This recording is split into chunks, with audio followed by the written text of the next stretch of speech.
evening, Mason Nation. It's Wednesday, February 26th, and welcome back to Mason Cable News. I'm Ashley Hill. And I'm Desmond Jordan.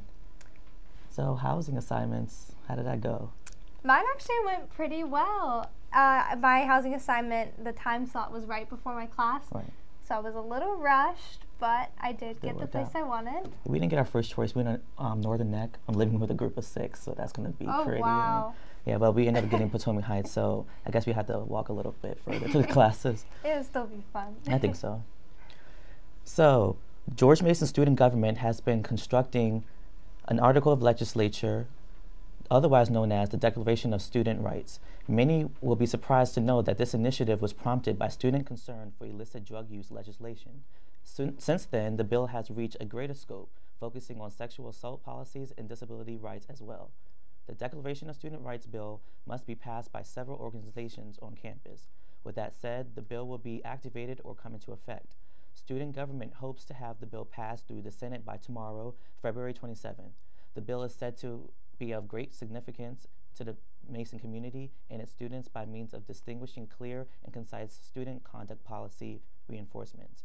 This bill will bring about a contract between students and administrators in which ensures equality for all. Furthermore, the university disciplinary process will become more transparent.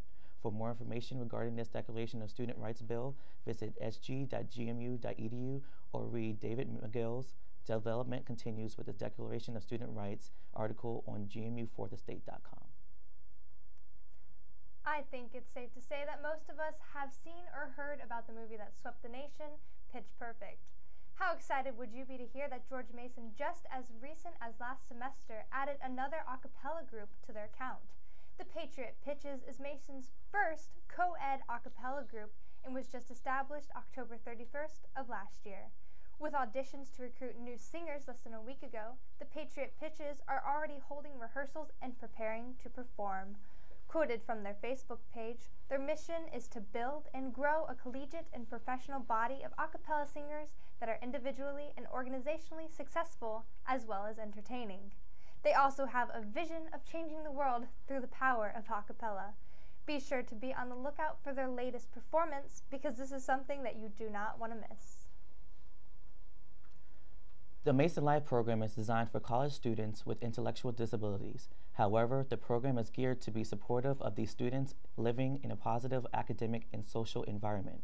The renowned Our Word campaign, Spread the Word to End the Word, brings both parties of students together in an effort to eliminate the word retarded from the everyday vocabulary. This word has grown to be derogatory and offensive to those disabled, their family, and their close friends. The Mason Life program, through the lead of Jonathan Thorpe, published a video on YouTube yesterday entitled Spread the Word to End the Word GMU. Since last night, the video has received over 2,500 views, and it continues to go viral throughout the Mason community. Take a look at the Spread the Word to End the Word video on YouTube. I actually saw that last night, and it was it was really touching, video. Very touching. It was. So. This week, for our Patriot of the Week, we interviewed Nick Stasiak, or better known around campus as the Weather Guy. Here it is. Hey guys, Ashley Hill here. I am here with Nick Stasiak. So nice to have you. Hi, Thank you nice for to be here. coming. So you are known around campus as the Weatherman. Is it true that there was no meteorology major before you? Because those are the rumors that I hear. There was earth science, concentration and atmospheric science, which they still have. So now there's just a lot more to do outside of class with weather. Wow. They've always had the earth science, atmospheric is kind of new. And there's also an atmospheric science minor. So that is, right now, that's as close as you can get to studying meteorology. Word is that there's probably going to be a meteorology degree here next year. So. All right. So that leads me to my next question. What year are you? Are you going to be able to take advantage of this meteorology major that might come? Definitely. I'm only a sophomore. Only a sophomore? All right. Yeah. So you have many years ahead of you to Oh, definitely take hold of this program. What got you started on weather? It's an awesome story, actually. When I was little, I was terrified of storms, to the point where I would run to my bed, go under the covers, and cover my eyes and hold my ears. Like I was terrified. So then I began to, I watched like the local television station, and I began to pick up on like the weather terms. Like I immediately learned like what 80% humidity meant compared to like 100, or partly cloudy to mostly cloudy. I knew like the different cloud types. So I grew up so like afraid of them, and I've changed. I've used that.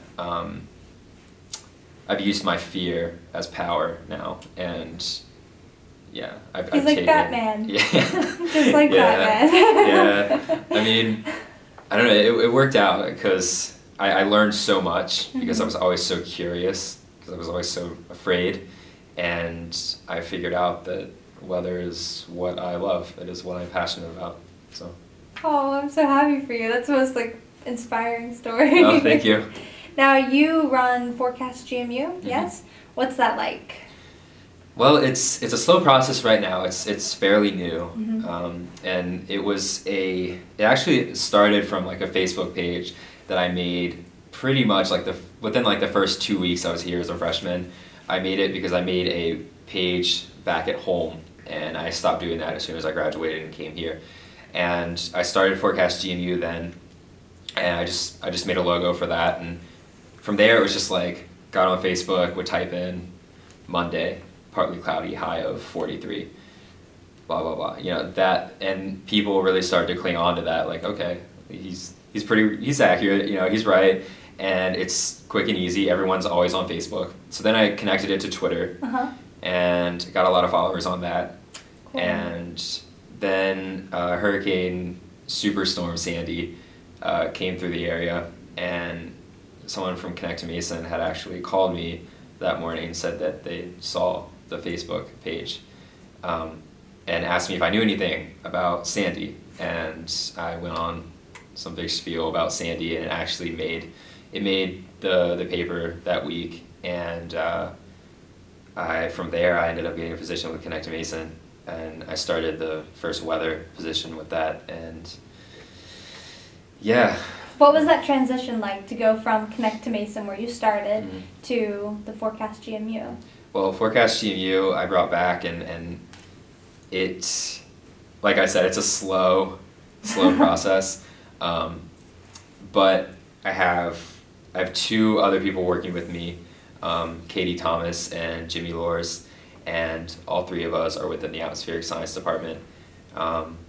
And it's really still the same Facebook page, Twitter page, a website.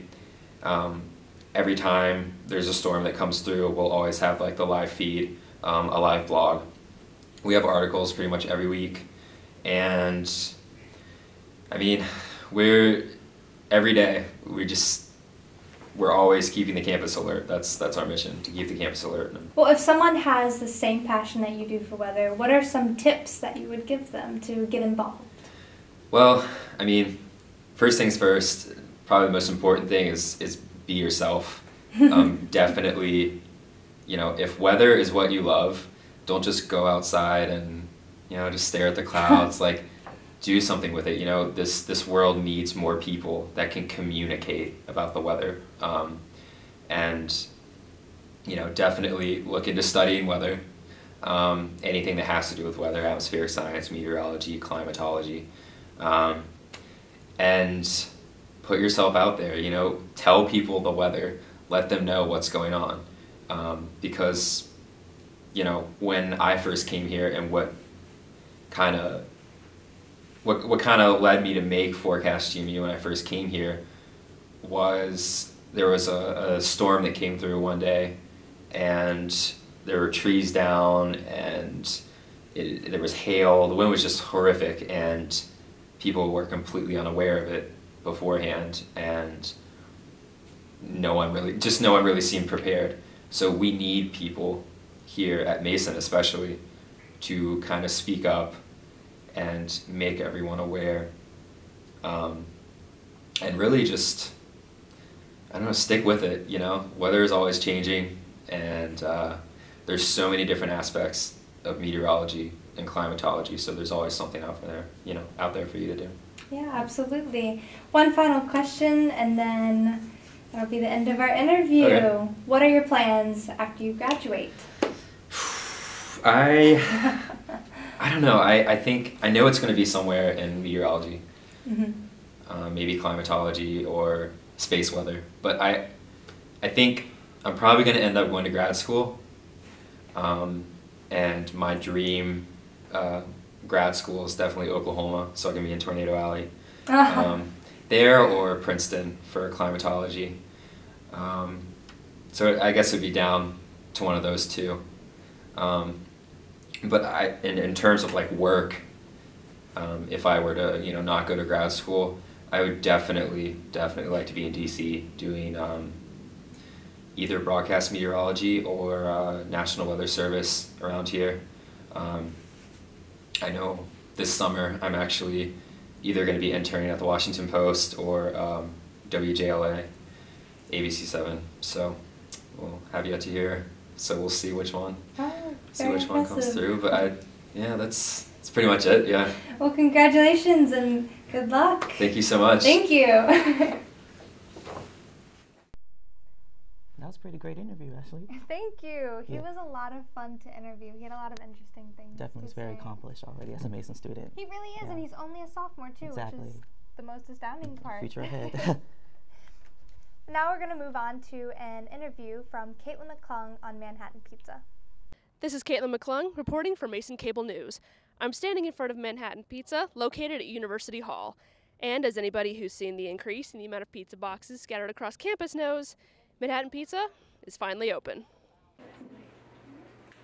I love it. It's authentic tasting pizza. Being from New York, I like the taste. I think the food's really good. I think they provide a wide variety of different Italian dishes that we didn't have on campus before. Now, like Starbucks and Panda Express, Manhattan Pizza doesn't accept meal plans, but they do accept Freedom Funds and bonus dollars. And though their pizza's delicious, they offer more than just pie. Their menu includes salads, pasta, calzones, and subs. And pretty soon, you can get your food delivered. This is Caitlin McClung. Back to you. And we'll be right back after this commercial break. Think about the future much? Ever wonder you're not preparing for it as much as you think you can? Well, this is the perfect event for you. There will be a speed networking event tomorrow at George's Restaurant on the 3rd floor of the Johnson Center from 5 to 8 p.m. Lambda Theta Alpha Latin Sorority Incorporated and the Hispanic Student Association will be hosting the event, and students will be given the chance to speak to over 8 organizations about career opportunities, internships, and scholarships. Feeling competitive and willing to stretch your communicative and analytical skills? If you are, make sure you don't miss out on the Martin Luther King Jr. Oratorical Contest in the ballroom of the Hub tomorrow from 7:30 to 8 p.m. Contestants are given a contemporary problem that is affecting society and must talk about it. See you there! It's been a great year for movies, and the Oscars are going to be a very competitive award show this year. You haven't been the only one to notice. You can join many other people who are just as excited at the Oscar Movie Marathon and watch on Saturday at 6 p.m. in the Johnson Center Cinema.